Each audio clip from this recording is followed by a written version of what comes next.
out there, folks? Coming at you in the wood shop again today. Hopefully you're having a wonderful day. I know that I had to kind of pull myself over here because this is not something I wanted to be doing today. There was actually an event that I wanted to go to, and my son's sick.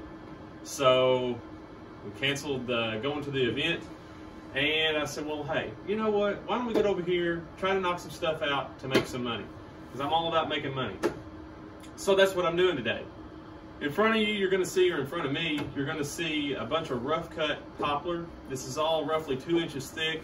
The longer boards right here are 7 foot long, and this is going to be turned into a banquet table that I'm building.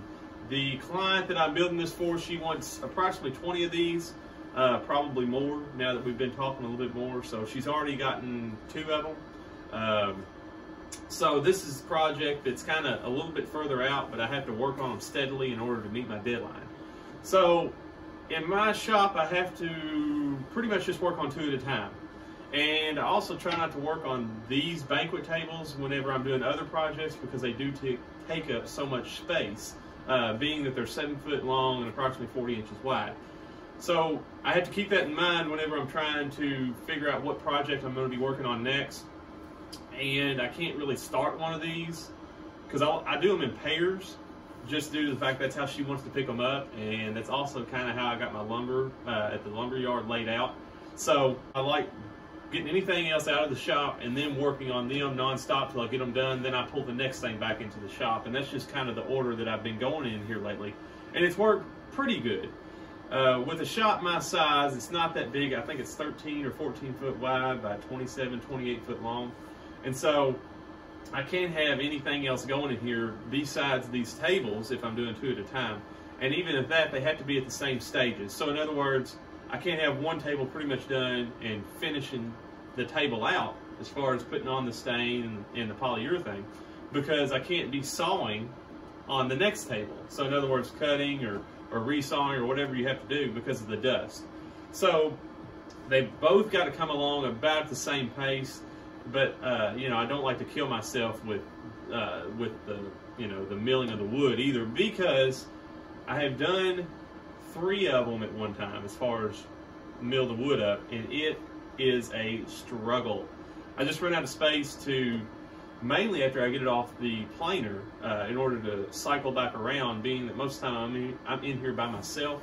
I don't have the space to set it here, and then I don't have a cart or nothing. I don't have the room for it. I mean, I've got a cart, but I don't have the room to wheel it around. So, but what you're seeing here is all the pieces to one table, believe it or not. They're up front here is the legs, right here is the top, and this is 84.5 inches long. These 2 are the longer aprons.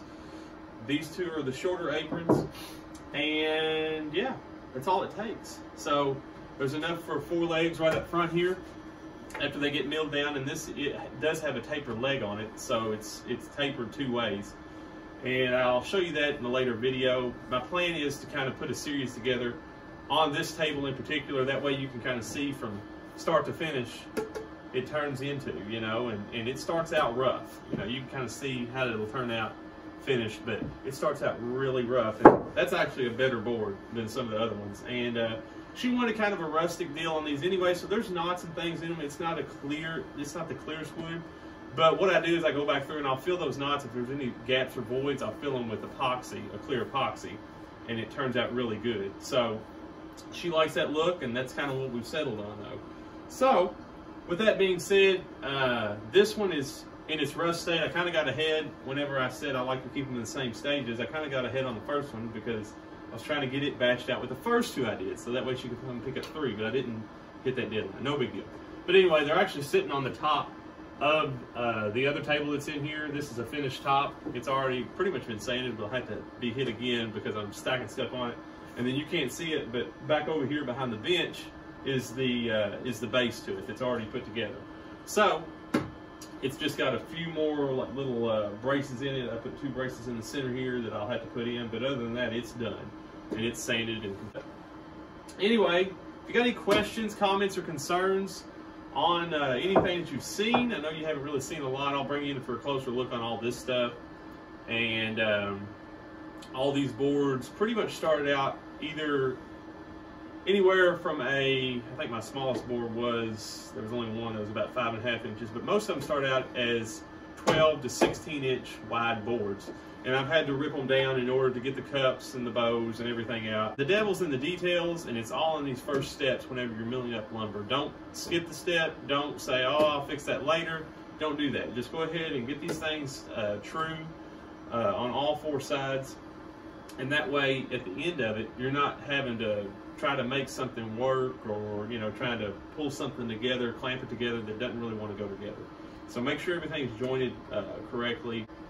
I'll bring you in for a closer look, and then we will go from there. Thank you for tuning in. Hit that subscribe button, hit the like button. We're going to do some more fun stuff this year.